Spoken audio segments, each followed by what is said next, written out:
আচ্ছা, কখনো কি এমনটা ভেবে দেখেছেন যে অতিরিক্ত সুন্দর হওয়াটাও একটা সমস্যা হতে পারে? মানে রীতিমতো একটা অভিশাপ? চলুন, আজ আমরা এমনই এক অদ্ভুত অভিশাপের গল্প শুনব। শুধু ভাবুন তো একবার, একজনের চেহারা এতটাই পারফেক্ট যে সেটা রীতিমতো বিপজ্জনক হয়ে দাঁড়ায়। হ্যাঁ, ঠিকই শুনছেন, এটাই আমাদের গল্পের হিরো, কুলিনের জীবনের রূঢ় বাস্তবতা। তার মুখটাই যে তার জন্য সবচেয়ে বড় অভিশাপ। তো এই হলো কুলিন। আর ওর সমস্যাটা কি জানেন? ও এতটাই হ্যান্ডসাম যে ওকে দেখা মাত্রই মেয়েরা অজ্ঞান হয়ে যায়। সিরিয়াসলি, শুধু তাই না, অনেকের তো নাক দিয়ে রক্ত পড়া শুরু হয়। মানে এক কথায় বলতে গেলে ওর মুখটা একটা পাবলিক হেলথ হ্যাজার্ড। আর ঠিক এই কারণেই বেচারাকে সারাক্ষণ লুকিয়ে থাকতে হয়। কিন্তু প্রশ্ন হলো, এই অভিশাপের শুরুটা হলো কিভাবে? আসলে এর গোড়াটা লুকিয়ে আছে কুলিনের পরিবারেই। চলুন দেখা যাক ওদের সেই অদ্ভুত পরিবারকে। আসলে কুলিনের গোটা পরিবারটাই যেন সৌন্দর্যের এক জীবন্ত প্যাকেজ। ওর বড় ভাই ওকেস, একজন সোশ্যাল মিডিয়া স্টার যার মিলিয়ন মিলিয়ন ফলোয়ার। বাবা পার্কার তার সময়ে ছিলেন একেবারে কিংবদন্তি হার্টব্রেকার। আর মা জেসিকা, সেও এক অসাধারণ সুন্দরী। কিন্তু এই বংশের সবচেয়ে মারাত্মক আকর্ষণটা পেয়েছে সবার ছোট কুলিন। আর এটাই ওর জন্য আশীর্বাদের চেয়ে বড় অভিশাপ হয়ে দাঁড়িয়েছে। ১২০০ সংখ্যাটা কিসের বলুন তো? কুলিনের বাবা পার্কার তার যৌবনে ঠিক এতজন মেয়ের সাথে ডেট করেছেন। মানে বুঝতেই পারছেন, এই আকর্ষণ করার ব্যাপারটা ওদের রক্তে। কিন্তু এত আকর্ষণ, এত মনোযোগ, এরপরেও কুলিন ছিল একেবারে একা। কারণটা খুব সহজ, আবার খুব কঠিন। সবাই ওর চেহারার প্রেমে পড়ত, ওর ভেতরের মানুষটাকে কেউ দেখতই না। ওর একটাই স্বপ্ন ছিল এমন একজন সঙ্গী খুঁজে পাওয়া যে ওকে ভালোবাসবে, ওর চেহারার জন্য নয়, ওর মনের জন্য। আর এই কারণে ও নিজেকে সবার থেকে গুটিয়ে নিয়েছিল। ওর একমাত্র বন্ধু ছিল ওর পোষা মাছ, যার সাথেই ও কথা বলে সময় কাটাত। কিন্তু এভাবে তো আর জীবন চলে না, তাই না? কুলিনকে এই খোলস থেকে বের করে আনার জন্য ওর পরিবার এক অদ্ভুত প্ল্যান করে। আর সত্যি বলতে, প্ল্যানটা একরকম প্রতারণাই ছিল।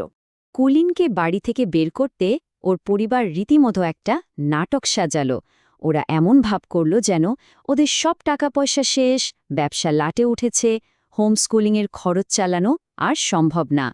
পরিবারের এই দুর্দশা দেখে নরম মনের কুলিন আর না করতে পারল না, পাবলিক স্কুলে যেতে রাজি হয়ে গেল। স্কুলে তো ও গেল, কিন্তু রিস্ক নিতে রাজি ছিল না।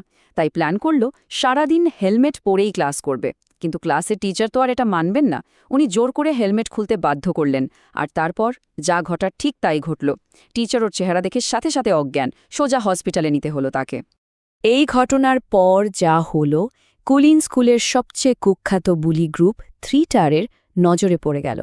এই গ্রুপের লিডার আবার প্রিন্সিপালের ছেলে সিরি। আর ওরা নিজেদেরকে বুলি নয়, বরং এক ধরনের সুপারহিরো ভাবত। তো এই সুপারহিরো টিম কুলিনকে কিডন্যাপ করে এক অদ্ভুত মিশন দিল। ওদের মিশনটা হলো পাশের স্কুলের সবচেয়ে জনপ্রিয় মডেল আমান্ডাকে ওদের স্কুলের প্রমে আসার জন্য রাজি করাতে হবে। কারণটা আরও মজার, টানা ৩ বছর প্রমের জন্য কোনো মেয়ের রাজি না হওয়ায় ওরা ফেল করে আসছে। কুলিনই এখন ওদের পাশ করার শেষ ভরসা। আর এই অদ্ভুত মিশনের সূত্র ধরে কুলিনের জীবনে এমন দুজনের এন্ট্রি হয় যারা ওর একা জীবনটাকে একেবারে বদলে দেয়। ভাবুন একবার, একদিকে কুলিনের চেহারা দেখে গোটা স্কুল পাগল, আর অন্যদিকে রিরে নামের একটা মেয়ের উপর ওর সৌন্দর্যের জিরো এফেক্ট, কোনো প্রভাবই পড়ল না। হতাশায় কুলিন যখন ছাদ থেকে ঝাঁপ দিতে যাচ্ছে, তখন রিরে এসে ওকে থামিয়ে কি বলল জানেন? বলল, মরতে হলে মরো, কিন্তু আমার সামনে না। ব্যাস, এই প্রথম কুলিন এমন কাউকে পেল যে ওর চেহারায় একটুও মুগ্ধ হয়নি। আর ঠিক সেই মুহূর্তে ও রিরের প্রেমে পড়ে গেল। এদিকে কুলিনের চেহারা তো ইন্টারনেটে ভাইরাল। আর ওর পরিবার, তারা এই সুযোগটাকে রীতিমতো ব্যবসায় পরিণত করল। ২৫,০০০ টাকা দামে টিকিট বিক্রি শুরু করল কুলিনের হাউস ট্যুরের জন্য। পরিবারের এমন লোভ দেখে বেচারা কুলিনের মনটাই ভেঙে গেল। জীবনের এই কঠিন সময়ে কুলিন ওর প্রথম সত্যিকারের বন্ধুকে খুঁজে পায়, কিবো। কিন্তু কিসমতের খেলা দেখুন, কুলিন জানতে পারে যে ওর বেস্ট ফ্রেন্ড কিবো রিরেকেই ভালোবাসে। ব্যাস, শুরু হয়ে গেল এক জটিল লাভ ট্রায়াঙ্গল।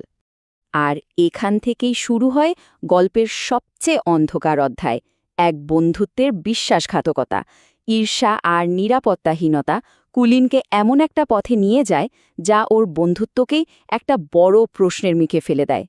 রিলেকে পাওয়ার জন্য কুলিন এতটাই মরিয়া হয়ে ওঠেছে ও জীবনের সবচেয়ে বড় ভুলটা করে বসে। ও এমন একটা প্ল্যান করে যার ভিত্তিটাই ছিল একটা মস্ত বড় মিথ্যা। ওর লাভগুরু ভাই উকিসের সাহায্যে কুলিন এক ভয়ঙ্কর ষড়যন্ত্র করে। প্ল্যানটা ছিল এমন, আমান্ডাকে রাজি করানো হবে কিবোর সাথে প্রেমের অভিনয় করার জন্য। এটা দেখে রিরের মন ভেঙে যাবে, আর ঠিক সেই সুযোগে কুলিন রিরের মনে জায়গা করে নেবে। আমান্ডার জন্মদিনের পার্টিতে কুলিনের প্ল্যানটা একদম পারফেক্টলি কাজ করে। রিরে কিবো আর আমান্ডাকে একসাথে দেখে কষ্ট পায়, ঠিক যেমনটা কুলিন চেয়েছিল। কিন্তু এরপরই সব উল্টে যায়। কুলিন যখন রিরেকে ভালোবাসার কথা বলতে যায়, রিরে ওকে ঘৃণা ভরে ফিরিয়ে দেয়। আর অন্যদিকে হিংসার বশে বুলি সিডি কিবোকে পার্কিং লটে বেদম মারধর করে। মানে পুরো ব্যাপারটা একটা ডিজাস্টারে পরিণত হয়। শেষে যখন কুলিন ওর বন্ধু কিবোর কাছে গিয়ে পুরো ষড়যন্ত্রের কথা স্বীকার করে, তখন কিবো ওকে এই হৃদয় বিদারক কথাটা বলে, আমার ভুল ছিল তোমাকে আমার বেস্ট ফ্রেন্ড ভাবা, তোমার মুখ আমাকে আর কখনো দেখাবে না। ব্যাস, এক মুহূর্তে কুলিন তার ভালোবাসা আর তার একমাত্র বন্ধু দুটোই হারিয়ে ফেলল। কিন্তু সব ভুলেরই তো সংশোধনের সুযোগ থাকে, তাই না? আমাদের শেষ সেকশন প্রমেয় প্রায়শ্চিত্ত।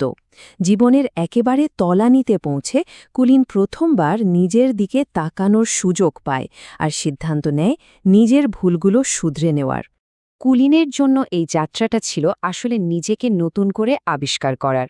ও বুঝতে পারে ঈর্ষার কারণে ও নিজের একমাত্র বন্ধুকেই প্রায় হারিয়ে ফেলেছিল। তাই ও নিজের ভুলের মুখোমুখি দাঁড়ায়, রিরের কাছে গিয়ে সব সত্যি বলে দেয়। শুধু তাই না, ও নিজে উদ্যোগ নিয়ে কিবো আর রিরেকে এক হতে সাহায্য করে। ভালোবাসা পাওয়ার চেয়েও যে বন্ধুত্বকে বাঁচানোটা অনেক বেশি জরুরি, সেই কঠিন শিক্ষাটাও পেয়ে যায়। গল্পের শেষে প্রম নাইটে কুলিন আর অ্যামান্ডাকে প্রম কিং আর কুইন হিসেবে ঘোষণা করা হয়। কিন্তু এবার কুলিনের আসল আনন্দটা ওই মুকুটের মধ্যে ছিল না, ছিল তার বন্ধুদের হাসিমুখ দেখার মধ্যে। ও অবশেষে বুঝতে পারে যে সত্যিকারের ভালোবাসা জোর করে পাওয়া যায় না, বরং অন্যের খুশিতেই নিজের আনন্দটা খুঁজে নিতে হয়। কুলিন হয়তো প্রমের মুকুটটা জিতেছে, কিন্তু ওর আসল জয়টা ছিল বন্ধুত্ব আর ভালোবাসার আসল মানেটা বুঝতে পারার মধ্যে। কিন্তু দিন শেষে একটা প্রশ্ন থেকেই যায়, বাহ্যিক সৌন্দর্যের চেয়েও যে ভেতরের কানেকশনটা অনেক বেশি দামি, এই শিক্ষাটা কি ও সত্যিই মনে রাখতে পারবে?